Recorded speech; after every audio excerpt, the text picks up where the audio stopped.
दोस्तों, आज मैं लेकर आई हूँ दुनिया के 5 नए डायनासोर की खोज, जिनके बारे में हमें अब तक कुछ नहीं पता था।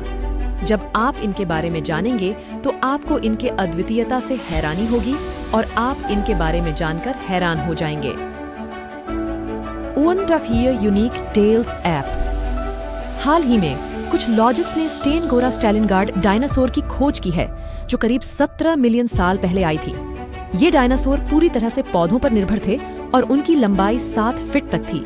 इसके तेल का उपयोग एक तरह के आर्मर के रूप में होता था। टूसा a new type of dinosaur. तेरासोरश्मी डायनासोर के रेमेन्स की खोज ने एक कार के साइज के डायनासोर को पहचाना है, जो बहुत बड़ा था। इसके बारे में हम अब तक अनजान थे। 3 इंसैन ट्रैक्टर।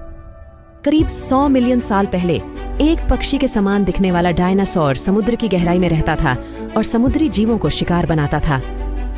4 पैंटियोज और ऐसी।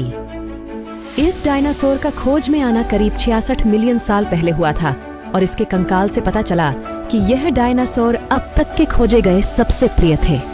5 डाउन परफेक्टली प्लीज आउट एम्बी रोड। करीबन 60 मिलियन साल पहले एक डायनासोर का खोजा जाने वाला कंकाल है, जो वैज्ञानिकों के लिए अत्यंत महत्वपूर्ण है, क्योंकि इसमें अब तक बचे हुए अंडों की जांच नहीं हुई है। दोस्तों, इस वीडियो को लाइक करें और नीचे दिए गए लाल बटन पर क्लिक करके सब्सक्राइब करें।